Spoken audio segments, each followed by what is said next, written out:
Masalah fisik Inter menjadi sorotan yang harus segera diselesaikan Inzaghi. Legenda Inter dan Italia, Alessandro Altobelli, menilai Simone Inzaghi harus segera mengatasi masalah fisik yang dialami Nerazzurri. Ia mengaku belum pernah melihat Inter dalam kondisi seburuk ini. Inter baru saja menelan kekalahan 0-3 dari Fiorentina dalam lanjutan laga Serie A yang sempat tertunda pada Desember lalu akibat insiden Edoardo Bove yang kolaps di lapangan. Hasil ini membuat Inter tetap tertinggal 3 poin di belakang pemuncak klasemen Napoli dengan jumlah pertandingan yang sama. Altobelli menyoroti penurunan performa Inter yang menurutnya sudah terlihat sejak derby della Madonnina melawan Milan. Sejak Simone berada di bangku cadangan, saya belum pernah melihat Inter sejauh ini tertinggal dalam segala aspek, ujar Altobelli kepada Gazzetta dello Sport. Mereka kehilangan segalanya, secara mental, taktis, dan fisik. Penurunan ini tidak muncul begitu saja saat melawan Fiorentina. Saya sudah melihatnya di derby, di mana para pemain Inter selalu terlambat bereaksi dibandingkan Milan, katanya. Ini bisa terjadi. Inter telah memainkan banyak pertandingan dengan jadwal yang padat, dan itu berdampak. Tetapi ini adalah momen krusial musim ini. Mereka harus menemukan kembali energi agar tidak semakin tertinggal. Altobelli juga menilai Inzaghi berusaha melindungi tim dengan mengambil sorotan kesalahan ke dirinya sendiri, tetapi menurutnya tanggung jawab harus dibagi secara merata. Pelatih tentu memiliki tanggung jawab, tetapi para pemain bintang juga tampil di bawah standar, mulai dari Calhanoglu, Barella, Thuram, hingga Mkhitaryan, lanjutnya. Di laga-laga penting, para pemain terbaik harus tampil maksimal. Tetapi saat ini, mereka tidak dalam kondisi terbaik. Ini masalah yang harus segera diselesaikan oleh Inzaghi, karena Napoli sedang dalam performa menanjak.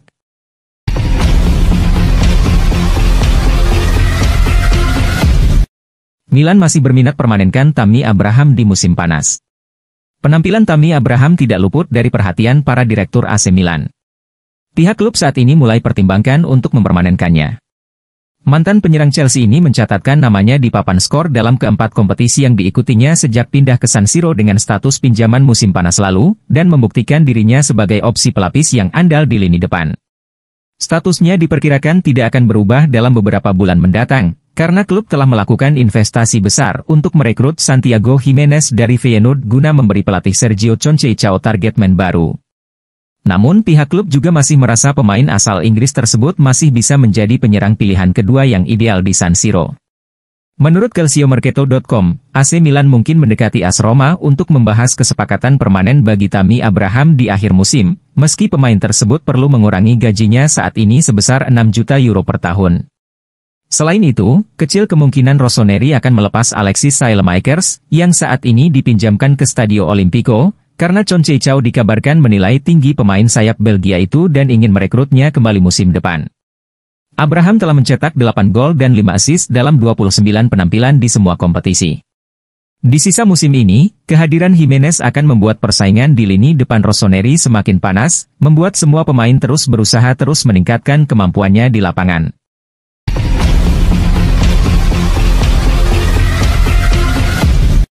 Tahun Koopmeiners disebut pembelian gagal Juventus.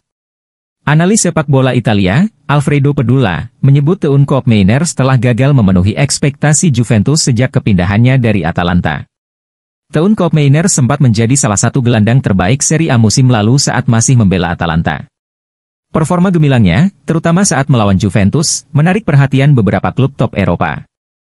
Namun, Bianconeri berhasil memenangkan persaingan untuk mendapatkan tanda tangannya, dengan harapan ia bisa menjadi penguat penting di lini tengah.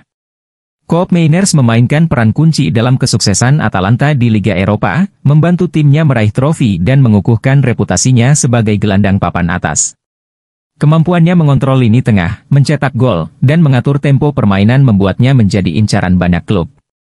Kepindahannya ke Juve dianggap sebagai langkah strategis untuk memperkuat skuad. Sayangnya, sejak bergabung dengan Juve, Koopmeiners kesulitan menampilkan performa terbaiknya. Meski klub memberikan waktu untuk beradaptasi, dampaknya sejauh ini masih di bawah ekspektasi. Ia kehilangan ketajaman dan pengaruh yang dulu menjadi ciri khasnya di Atalanta. Menurut analis sepak bola Alfredo Pedulla, penampilan Koopmeiners di Juve belum memenuhi harapan. Kritik pedasnya menyoroti kegagalan sang gelandang untuk memberikan dampak signifikan di Turin. Dia tidak bisa bermain seperti ini, dia meninggalkan tim dengan 10 pemain. Secara psikologis, dia tidak menguasai bola, dia tidak fokus pada permainan. Ia harus tetap berada di bangku cadangan dan kembali hanya ketika mentalnya sudah pulih, ujar Pedulla dilansir dari Tutto Mercato Web. Ketika Juventus merekrut Teun Koopmeiners, ekspektasi sangat tinggi, baik klub maupun sang pemain sendiri mungkin akan mengakui bahwa ia belum memenuhi ekspektasi tersebut.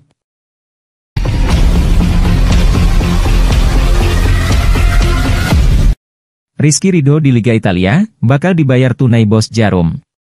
Bek Timnas Indonesia, Rizky Ridho dikabarkan bakal merapat ke Como FC, klub Liga Italia yang dimiliki bos Jarum, Hartono bersaudara. Sebagaimana diketahui, Como FC saat ini tengah melaju ke Serie A Liga Italia. Nah, kekinian beredar kabar, bahwa bek asal Persija Jakarta, Rizky Ridho Santer dikabarkan bakal merapat ke Como FC.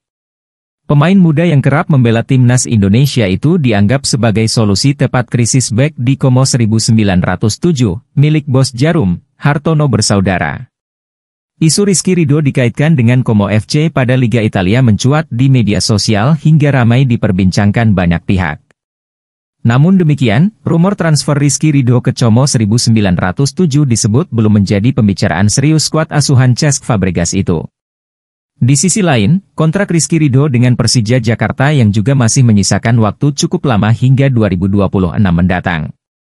Disitat dari akun Instagram Golpos Tanda Hubung Asia menyebut, Rizky Ridho menjadi incaran sejumlah klub, termasuk Como 1907 FC.